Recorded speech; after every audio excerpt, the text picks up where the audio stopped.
one should know.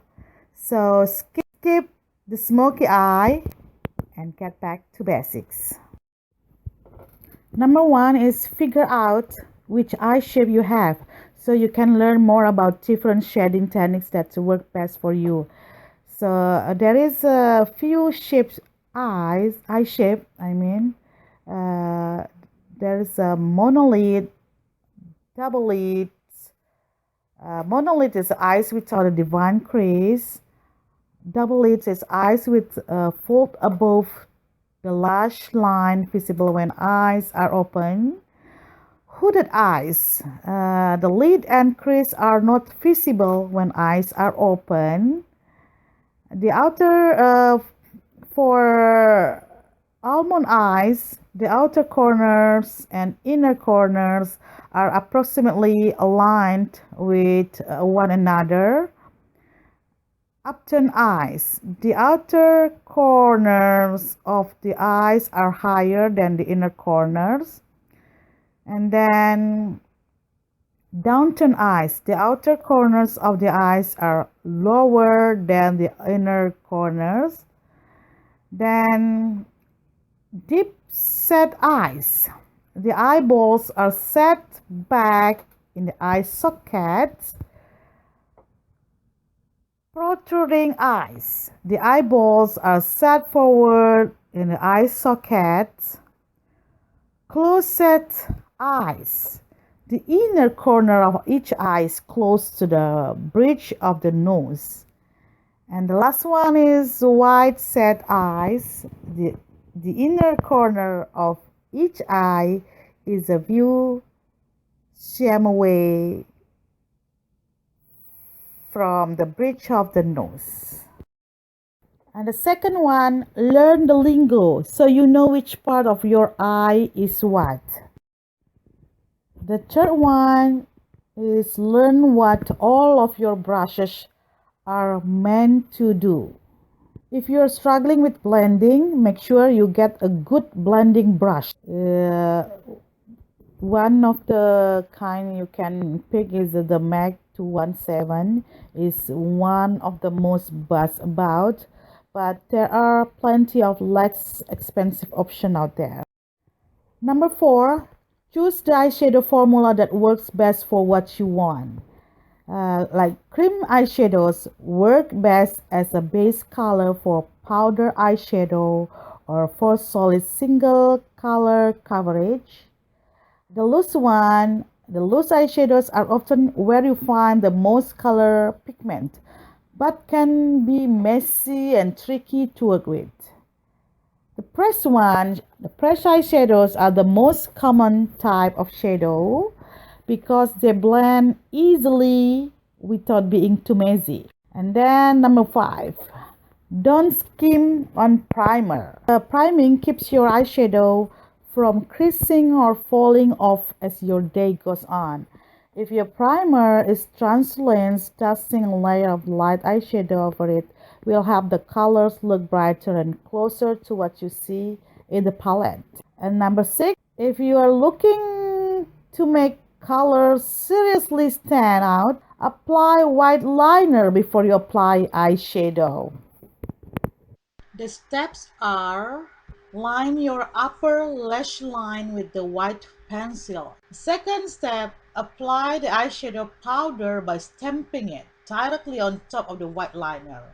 Stippling instead of sweeping it really presses the shadow into the liner to give you a bigger color payoff. The third one, repeat steps number 1 and number 2 along your lower lash line. Add a coat of mascara. Voila! Number 7, figure out which shades of your basic eyeshadow palette are meant for each part of your eye. It all depends on how you want to shade and shape your eye, but there are a few general guidelines. The lightest color usually works well as brow bone highlighter. The second lightest color usually looks good on your lid. The second darkest color usually works best in your crease. The darkest color usually works best in your outer corner. Number 8. Duos, trios, quads, and quintets all have shadows meant for specific purposes. Now that we've got that covered, you can get back to the question of what the heck do I do with this palette that has 2, 3, 4, 5 shades? Don't be restricted by the image with the 4 shadow palettes and the labels on each of the shades. It's there as a reference, but the best thing is to look at the eye charts because you can use any 2 shades in a quad or 5 color palette as a duo using a duo diagram.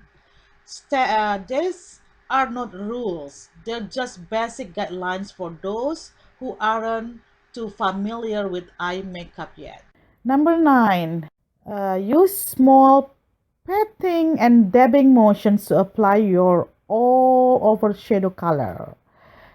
It will help you get a more pigmented, even layer of application than if you simply wipe the color over your eye. Number 10. Practice blending using gentle motions with your blending brushes. Blending gently helps you avoid mudding up your colors because you're gradually combining the colors. You can stop when they're just right. Number 11. After applying color to your crease, use windshield wiper motion to soften any harsh lines. Use a brush without any product on it or at all. You're not adding any more color, just gently distributing what you already have on your skin. Number 12. Don't be afraid to make a very divine shape first. Then blend it so the edges fade away. Make sure you use those gentle blending motion just mentioned before so the shape you drew stays somewhat divine. Number 13. Or use an eyeshadow pencil to draw a divine shape first, then gradually blend that out. You can use a slightly lighter color and skip the gold glitter shadow for an everyday take on this look. Number 14. If you have hooded eyes, practice applying makeup with your eyes open instead of closed so your crease colors are actually visible. Of course, you wouldn't actually draw a black line and then head out for the evening, but the black line shows how applying shadows with your eyes open will give you a different, more visible shape. Number 15. The easiest way to both find your crease and control the color when applying, tilt your head up and look down into the mirror. Number 16. If you have trouble drawing a neat outer V, try starting with hashtag shape.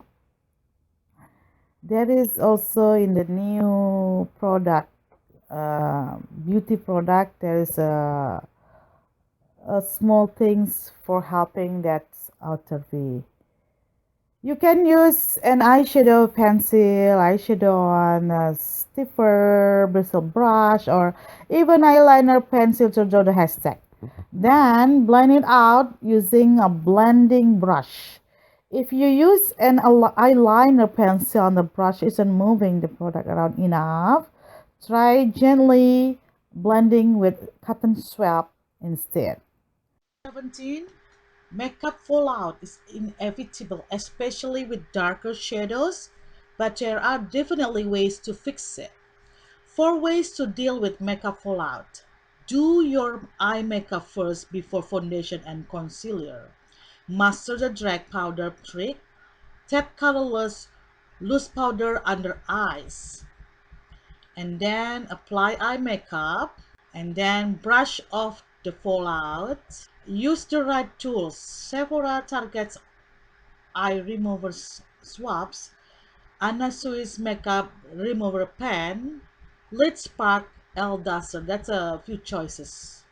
And then grab some tape. If all else fails, or if you don't have another tool in hand, use the tapes. So one note before sticking tape to your face. Stick it on another part of your body, say your arm first, then peel it off so it doesn't hurt when you tap it against your more delicate face. Number 18, or pick up a shadow and mascara shield to hold under your eyes as you apply, like here in the picture. They sell its price around $3. Number 19. Keep all your hard work in place with a spritz of setting spray.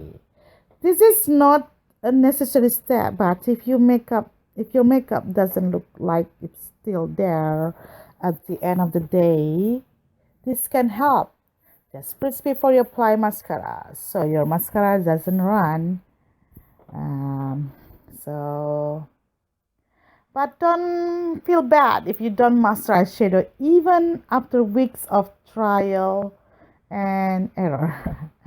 Because it's happened to me too. It takes tons of practice to get it just right. So happy pride to you, ladies. And thank you for watching. Please don't forget to subscribe, likes, and comment. If you have any question, thank you so much. So see you next time.